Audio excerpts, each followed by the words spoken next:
Today is the 8th day of the month of Teves. We are in the middle of chapter 37, discussing the laws of bringing kalim, bringing utensils to a mikvah. When we buy new kalim from a non-Jew, we're supposed to first bring them to a mikvah, immerse them in a mikvah before using them. Today we'll be finishing off chapter 37, going from paragraph 10 through paragraph 13. We'll also be starting paragraph 38, which discusses the laws of bishul akam, pas akam, and chalav akam, which means bread of a non-Jew, cooked items of a non-Jew, and milk of a non-Jew. In order for those items to be kosher, a Jew has to be involved in the cooking or preparation process, and we'll go through that when we get to chapter 38. In chapter 38, we'll be doing paragraph 1 through paragraph 8. Paragraph 10. The rule is that the entire utensil has to be surrounded by water in the mikvah, and all at the same time. So this requires two things. Number one, when we're putting it into the mikvah, if we're holding it tightly, then the spot where we're holding, water won't be touching that. So what you're supposed to do is you're supposed to first put your hand in the mikvah, get your hand wet, and then you could grasp the utensil, the pot, the bowl, whatever it is, because since your hand was wet initially from the mikvah waters, then halacha considers it as if there's water surrounding the entire pot or bowl or whatever utensil you're putting in the mikvah. Additionally, if the utensil has a sticker on it, there's some rust on it, then when you put it into the mikvah, not every spot of this utensil is touching the mikvah waters. Therefore, you have to make sure to remove any stickers, scrape off any rust, make sure it's clean before putting it into the mikvah. Paragraph 11. If you're immersing some sort of pitcher or another utensil that might have a thin opening on top, so you have to make sure that water gets into the inside of this pitcher as well. So you have to put it down in a way where air bubbles will come out and the whole inside will fill with water.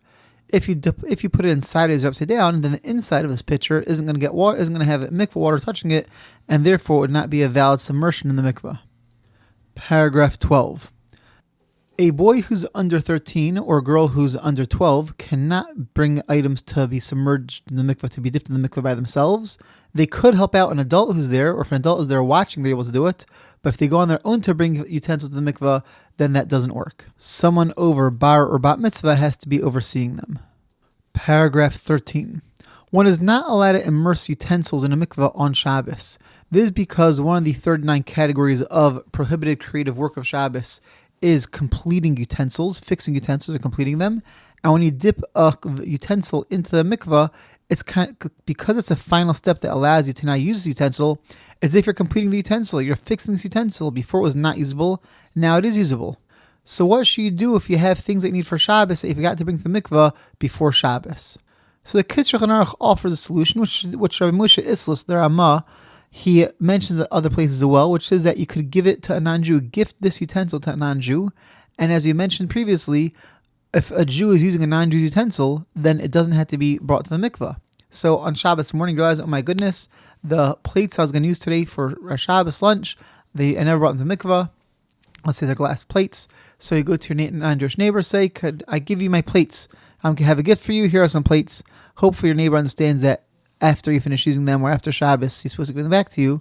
But if during the time of using them, they belong to a non-Jew, then you can use them without them having first been immersed in a mikvah. The Ramah says this, or Moshe Isserles says you can use this also in other scenarios if you're living in a place where there's no mikvah available and you need to buy some new utensils. What are you supposed to do? It's the same thing. You could gift it to a non-Jew and then borrow it back from them with the understanding that once you get to a place where you could bring it to a mikvah, that he gives it to you and then you bring it to the mikvah, immerse it, and it's your utensil like regular. This isn't something which is supposed to be done regularly, only in unusual extreme situations, and also only in temporary situations. So once you have a chance to bring something to mikvah, even if you did this, you should make sure to take care of it right away. Paragraph 38. Paragraph 38 discusses three topics. The first one is bread baked by a non-Jew. The second one is items that are cooked by a non-Jew. And the third topic is milk, which was milked by a non-Jew. We're going to go through the details of these as we go through different paragraphs in this chapter. But by way of introduction, all three of these items are rabbinically prohibited. The reason that bread baked by a non-Jew and that food cooked by a non-Jew were prohibited by the rabbis were because how do people socialize? Very often over food. And there's a concern that if we'd end up eating with our non-Jewish neighbors, then our children end up marrying their children. So in order to prevent intermarriage, they outlawed eating food, either bread baked by a non-Jew or food cooked by a non-Jew.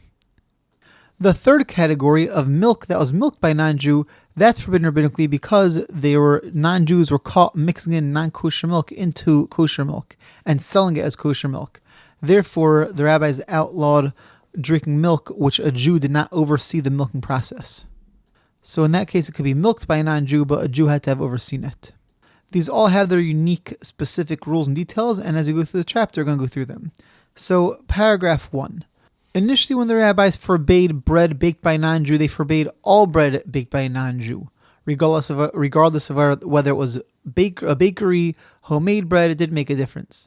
However, that got very complicated for people to keep because not everyone knew how to bake bread on their own, and there weren't always Jewish bakeries around, and therefore they relaxed the law and they started allowing us to purchase bread which was baked in a non-Jewish bakery or baked by non-Jews if it was a bakery. However, they kept in existence the prohibition of eating bread which was baked by a non-Jew in his home, private baked bread, homemade baked bread.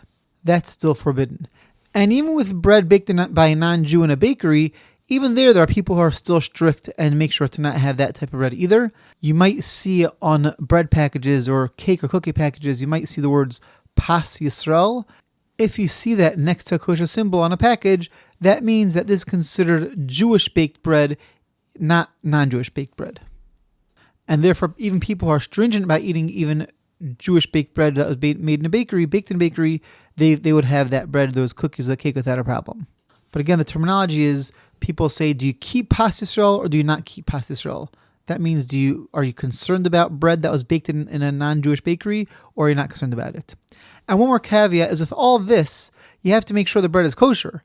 Meaning, obviously, if they're putting non-kosher ingredients into the bread, then it's not going to be kosher regardless of who baked it. So even if you are eating bread from a non-Jewish bakery, there has to be some sort of rabbinical supervision, some sort of kosher supervision to make sure that all the ingredients in that bread are kosher. Paragraph 2. What does it mean that a non-Jew baked the bread?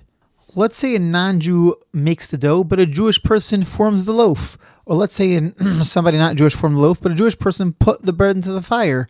What's considered the baking of the bread? What part do we need a Jew involved in order to have it have the status of Pas Yisrael, of Jewish baked bread? So we don't care about the making the dough. We don't care about the kneading. We care about two things. Who turned on the oven and who put the food, or in this case the bread, into the oven. If the person putting the bread into the oven was Jewish, it's considered Jewish baked bread. Even if the person who put the bread into the oven wasn't a Jew, but a Jew was involved in turning on the oven, then that also would be considered Jewish baked bread.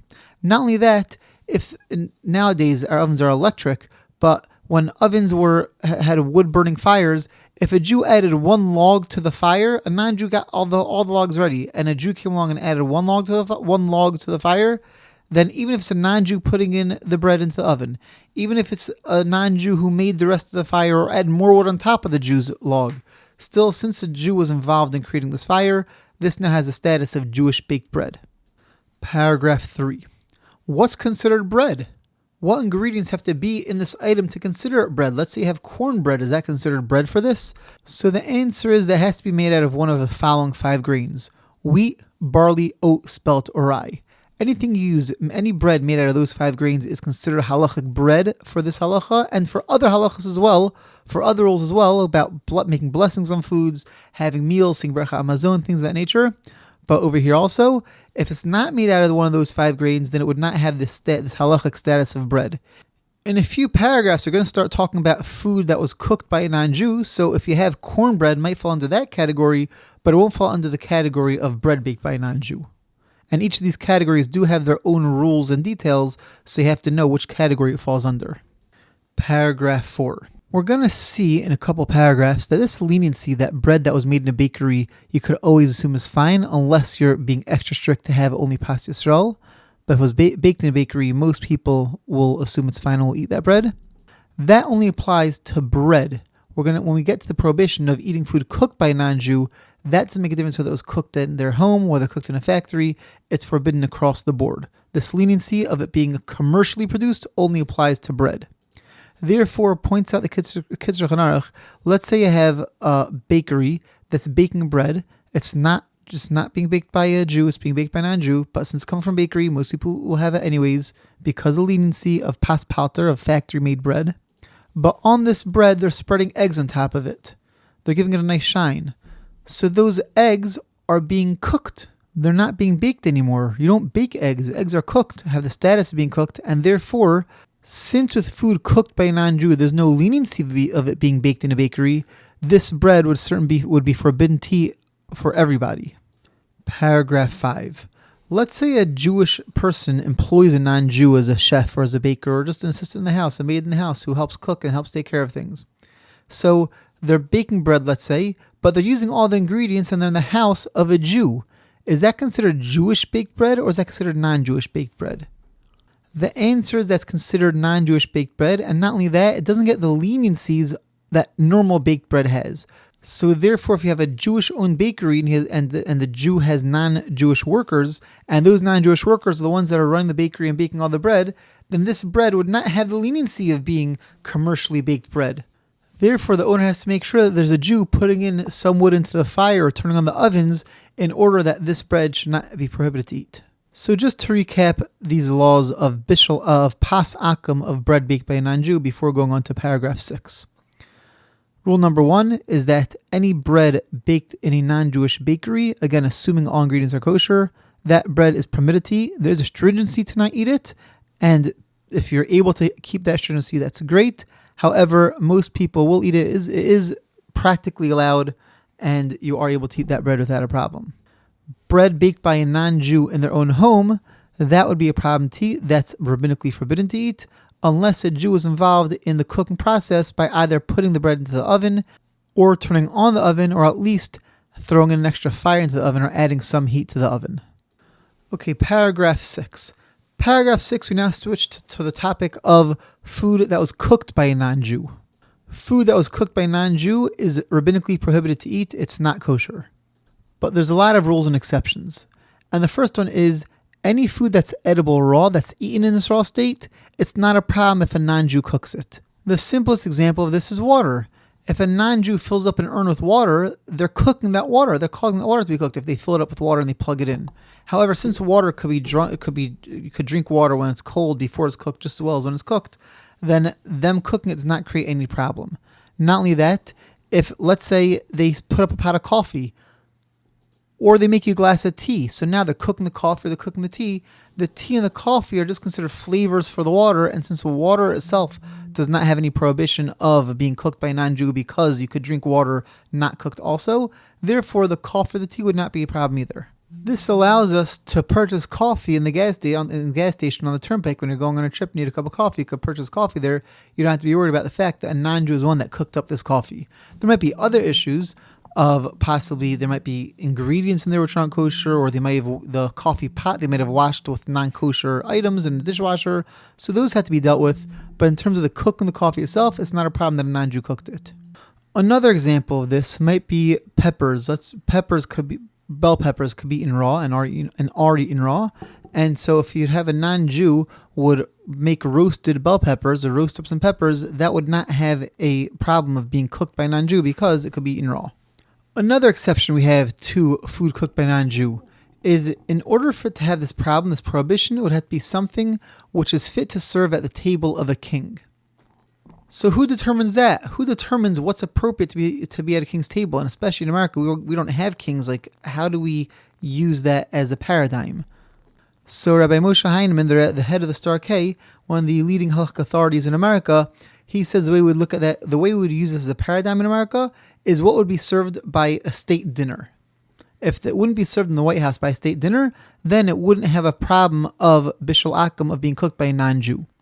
Now we understand that this is something which could be a little bit subjective. This will change from generation to generation and it will change from country to country. So it's a type of thing that really has to be regularly reassessed in every country and in every generation.